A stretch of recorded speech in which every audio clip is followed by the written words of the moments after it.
Bienvenidos a este programa de la serie Científicos Católicos Españoles. Estamos en la Universidad de Navarra y hoy tenemos con nosotros a Nicolás García Tapia, que es doctor y catedrático por la Universidad Politécnica de Valladolid. Él es también doctor en Historia y quiero resaltar este aspecto porque durante los últimos años pues él ha querido conciliar la ingeniería con la historia. Le ha interesado bastante estos temas y ha descubierto una figura muy relevante, desconocida hasta hace bien poco tiempo, que es Jerónimo de Allanz. Bienvenido, Nicolás.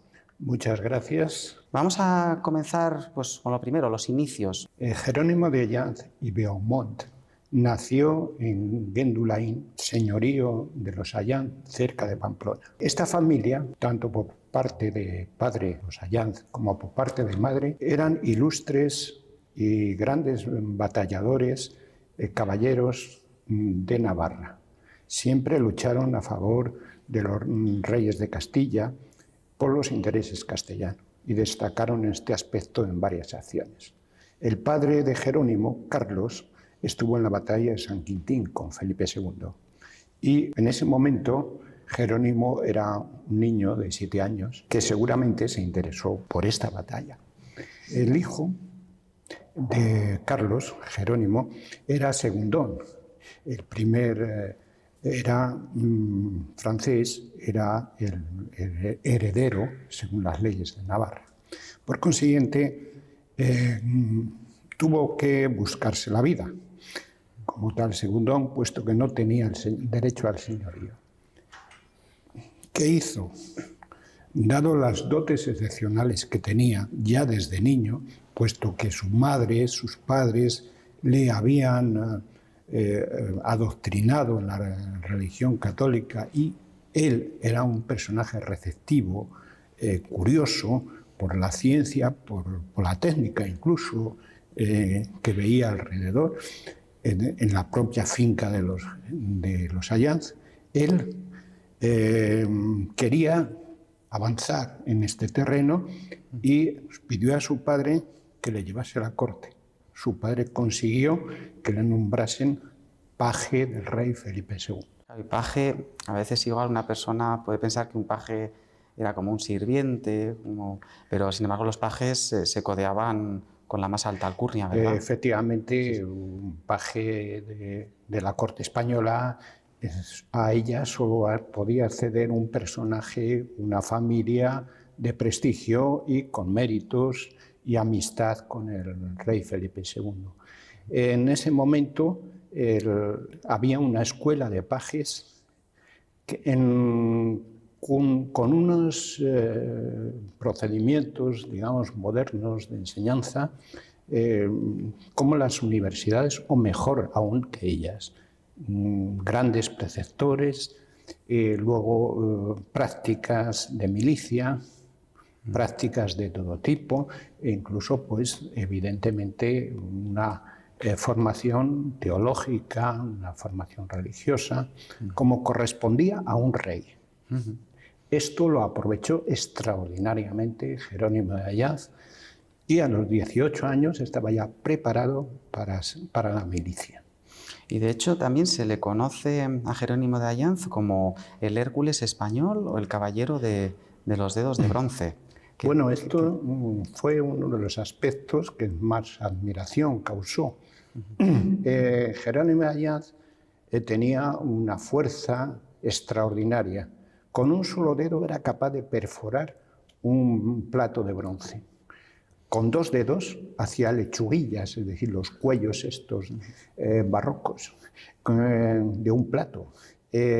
Paraba un caballo con su jinete con los brazos, doblaba las lanzas del enemigo, en fin. Sí, Esto llamó la atención, se le hizo famoso y Lope de Vega le llamó el Alcides, el Hércules español, y también el caballero de los dedos de bronce o el caballero de las prodigiosas fuerzas, etc. Bueno, fue muy fiel, como hemos visto, al rey, ¿no? Sí. ¿Recibió alguna recompensa por por su fidelidad, por estas dotes que tenía también. Evidentemente tuvo que pasar un periodo militar estando en las principales guerras de la época en España, empezando en la Goleta, como luego en Portugal, luego con la anexión de Portugal, de la corona de Portugal por Felipe II. Él participó allí, sobre todo en la toma de las Azores, y luego destacó y fue famoso por un hecho militar en Flandes que llamó la atención, puesto que estando sitiado por un ejército de enemigos, él solo, puesto que sus hombres estaban ya heridos, defendió la posición española hasta que llegaron los españoles y le encontraron prácticamente muerto. Esta será la primera aproximación a la muerte de Jerónimo de Allanz, esta vez por la milicia. Claro, el rey la recompensó inmediatamente, aparte de con una pensión sustanciosa, con el nombramiento de caballero de la Orden de Calatrava, solo a los 27 años, lo cual ya es un extraordinario comienzo de una carrera. Interesante. La Orden de Calatrava, ¿nos podría comentar qué era, por ejemplo, su fundador o qué cometidos tenía esa orden? La Orden de Calatrava se fundó por San Raimundo de Fitero, con motivo de la defensa de Alcántara, de Calatrava, perdón. En ese momento, la Edad Media, el siglo XII, las órdenes militares, y esta concretamente, tenían como misión la defensa de la fe católica, cosa que cumplieron a lo largo de la Edad Media hasta el siglo XVIII. En esta época, el rey Felipe II era el maestre de la orden y él mismo nombró caballero a Jerónimo de Allanz y poco después comendador de la orden, para lo cual tuvo, dado que era noble, pero por bastardía, tuvo que tener una dispensa del Papa que se la concedieron de inmediato, dado que se consideraba como un hombre alto y limpio, como dicen los documentos. Claro, hemos hablado bastante del aspecto militar, también religioso y de fortaleza, ¿no? Pensamos en una persona pues, muy fuerte, y a veces personas fuertes, pues igual en el tema intelectual no son tan buenas, ¿no? Pero no era el caso de Jerónimo de Allanz. El tema intelectual lo desarrolló mucho, ¿verdad? Es curioso porque el mismo Lope de Vega dice de él que fuerza e ingenio conviven en Jerónimo de Allanz. En una obra de teatro muy interesante, muy poco representada, él aparece como ejemplo de genio y fortaleza. Porque no es fácil las dos cosas. No es fácil las dos cosas, pero además de genio y fortaleza tenía sensibilidad. Sensibilidad para el arte, para la música, cantaba, en fin, visto desde ahora, estamos apreciando ya que está apareciendo un hombre completo, renacentista, humanista, en todos los aspectos, incluso en el del valor militar.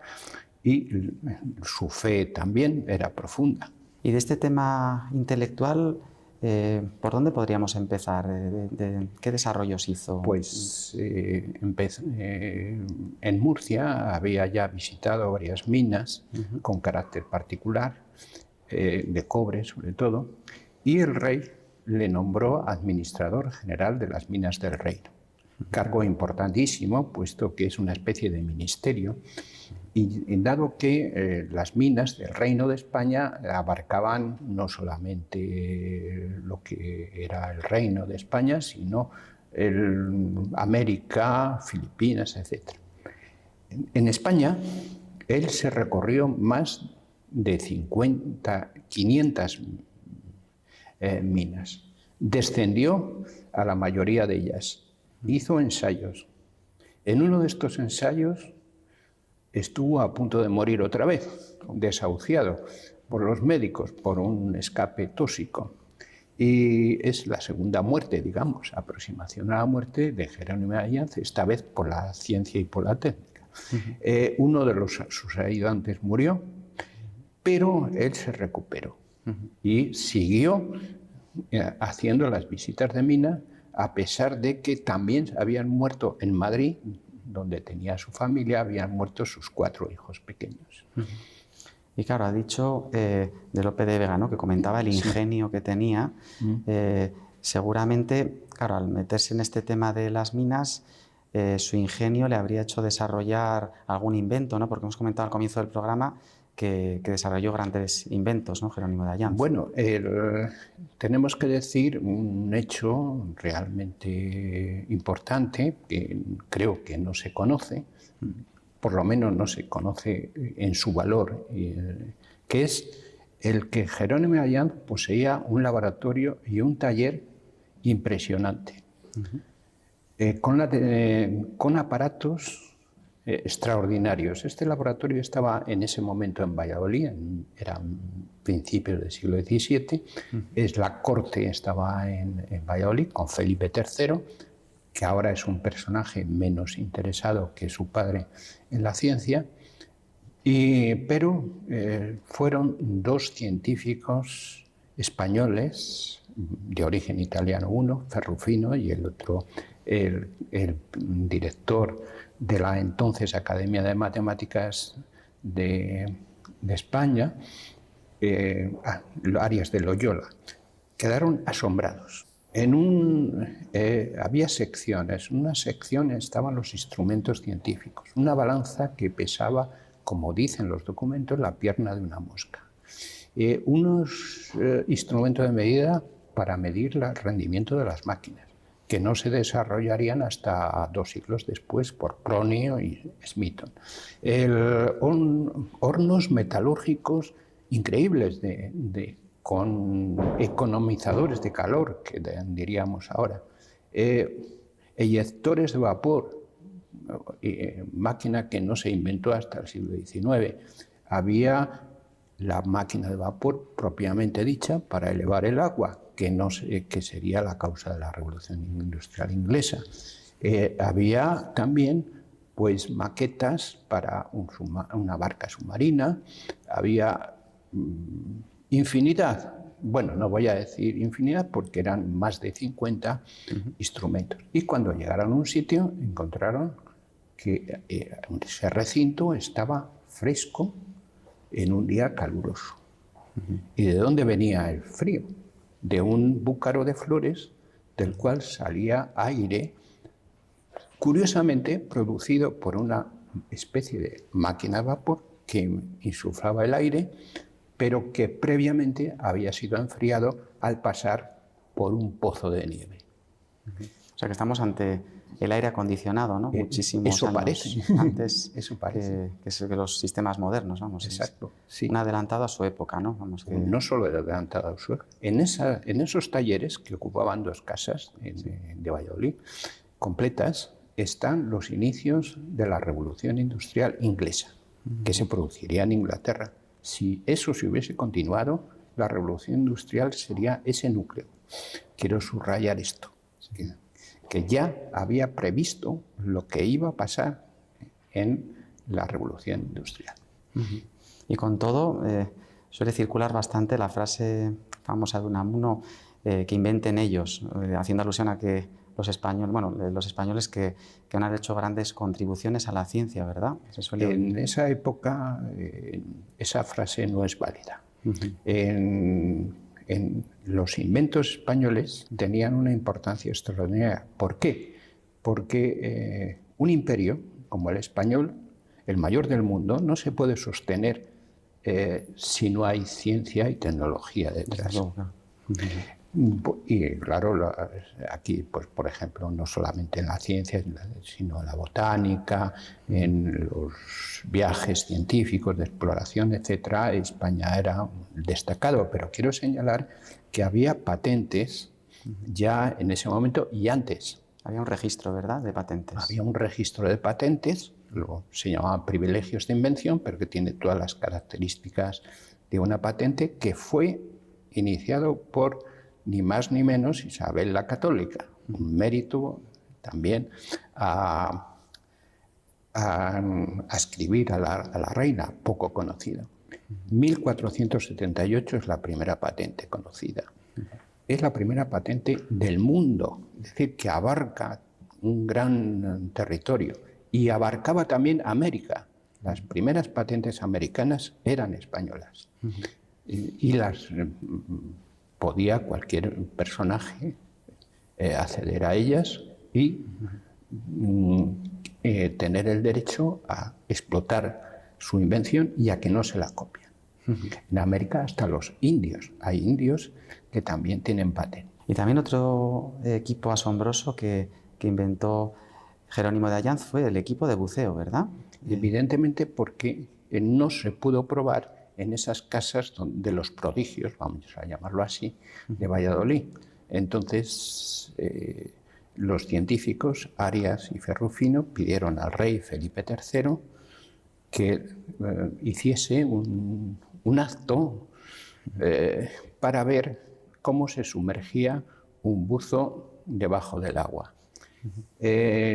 Acudió mucha gente, no solamente el rey, acudió toda la corte, al Pisuerga de Valladolid, que tiene unas características de cierta profundidad, a 3 o 4 metros, en un lugar apropiado. Se sumergió un buzo con un equipo que por primera vez en el mundo tenía renovación de aire. Hay que decirlo porque ningún equipo, ni los de Leonardo, ni otros inventores italianos como Giuseppe Bono lo tenían. Esta es la primera vez que a través de fuelles, equivalente a los compresores, se le proporcionaba al buzo pues, elementos para que pueda respirar y válvulas de aspiración, de escape, es decir, todos los elementos que ahora tienen los buzos. Y estuvo más de 1 hora debajo del agua porque el rey le pidió, se podía comunicar con él a través de tubos, para que subiese.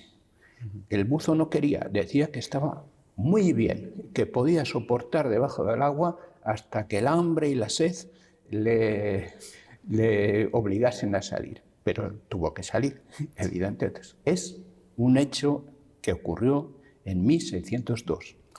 Es decir, fíjense cuando empezaron los buzos autónomos, es decir, ya final del siglo XVIII, XIX. Más de 400 años estamos hablando atrás. Exacto. Bueno, recuerdo ahora que también se dedicó a una compañía, ¿no? a desarrollar una compañía que explotara algunos de sus inventos. Estos inventos trató de que fuesen asumidos por la corte española, pero el rey Felipe III no mostró ningún interés. Entonces él formó una compañía primero para explotar las inmersiones, los equipos de buceo en América. En la isla Margarita, concretamente, para sacar perlas de los australes americanos. No sabemos qué pasó con eso. Él no fue a América. Pero sí que sabemos que en Guadalcanal, las minas de plata más ricas de España, que estaban entonces inundados y ningún aparato de la época podía hacerlo, fueron desaguadas gracias a sus inventos, formándose una compañía con otros industriales en los cuales pues, lo que se pretendía era, o pretendía Allanz, mejorar los procedimientos técnicos y científicos de las minas como ejemplo para desarrollar en todo el territorio español. Pero no solamente desde el punto de vista técnico, también económico, etc.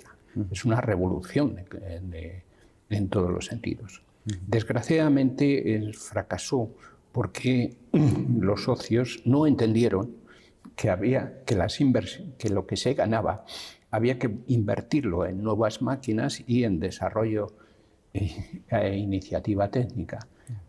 Al no entenderlo, pues fue abandonado por ello y esto fue en 1611, estaba ya a punto de morir, moriría 2 años después y no tenía hijos, no tenía herederos y esto desgraciadamente se paró aquí. No tenía hijos, pero sí que es verdad que además de todas las disciplinas a las que se dedicó, formó una familia, ¿verdad? Sí, se casó en Murcia con una rica familia, los Dávalos, bueno, con una rica heredera de la familia de Dávalos Dávalos y Pagán, y allí estuvo de regidor.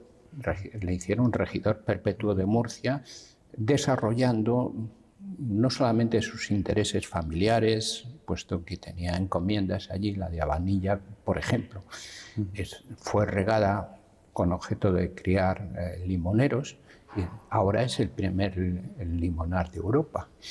En Martos, que estuvo también de gobernador, pues también impulsó la cría caballar.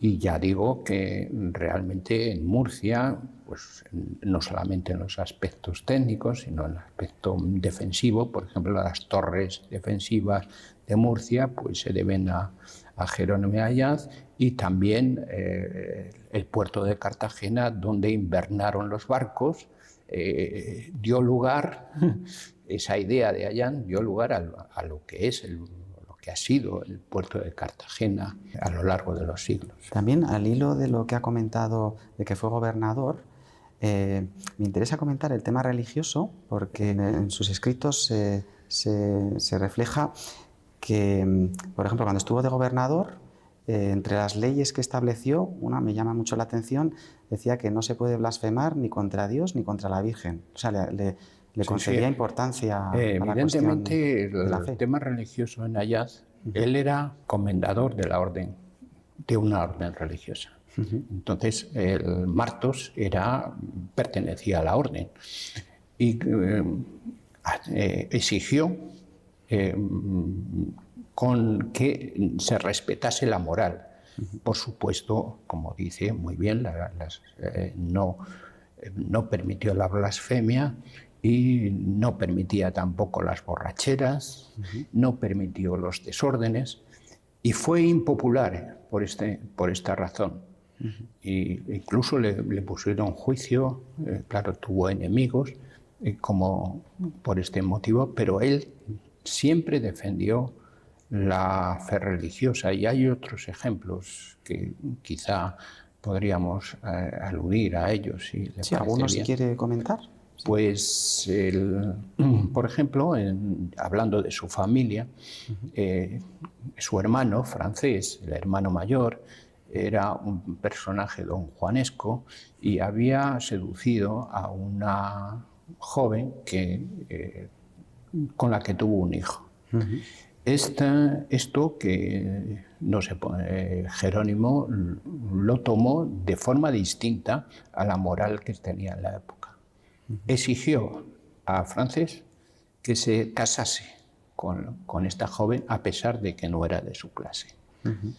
Como no quiso, le exigió que le diese una pensión. Alojó a la mujer, Isabel se llamaba, y con su hijo pequeño en su casa, tratándole como su sobrino, como de su familia, en su casa de Martos. Es decir, un personaje compasivo, pero que no admitía tampoco la rigidez moral excesiva, sino que cierta compasión con el que ha pecado, digámoslo así, y que perdonar y era también su lema de conducta. Sí, sí, o sea, combinaba muy bien humanidad con religiosidad, ¿no? Exactamente, sí. exactamente. Sí. Y surge también en otros aspectos, por ejemplo, el estatuto de sus compañías para explotar las minas. Estaba una cláusula que obligaba a los inversores, a sus socios, a invertir en obras de caridad también, en beneficencia, símbolo también de su caridad. Sí, o sea, como la doctrina social de la Iglesia, ¿no? Diríamos. Sí. Pues algo así, evidentemente, sí. Lo que era. Y pues otro tema también que me interesa es, recientemente ha descubierto usted la faceta puramente científica de Jerónimo de Ayaz, ¿verdad? Porque hemos hablado más de inventos, pero hay una parte puramente científica. ¿Nos podría hablar un poco de ella? Pues ha aparecido en una subasta pública y adquirido por la Biblioteca Nacional recientemente, pues un capítulo de un libro, proyecto de un gran libro científico, cuyo contenido, por lo menos a través del contenido de este capítulo, es tan asombroso como el contenido técnico de sus invenciones patentadas, como el de las patentes. Hay aspectos singulares, claro. Él estaba interesado por el fuego. Él había inventado lo que llamaba él la bola de fuego, es decir, la máquina que producía energía y hacía elevar el líquido para desaguar las minas. Y dedujo a través de las experiencias científicas, no solamente por el razonamiento empírico, dedujo que el fuego no era una materia, no era un avance extraordinario que no se reconoció hasta el siglo XIX. Reconoció, por consiguiente, no existía, según su deducción, la bola de fuego que rodea el universo. Y luego, sin embargo, hay un capítulo en el cual se habla de los movimientos. Él no cree en el movimiento perpetuo, en el movimiento continuo, salvo los movimientos creados por Dios. Y entre los movimientos creados por Dios estaría el de los planetas. Un personaje como Jerónimo de Allanz parece que no le detenía nada. ¿Hay algo que lo detuvo? La muerte. La definitiva, que como dice, que Dios me dio. Esto ocurrió el 23 de marzo de 1613. Para ver el testamento suyo, refleja la cantidad de mandas religiosas que dedicó para misas y el funeral que comenzó en un desfile de la calle Fuencarral.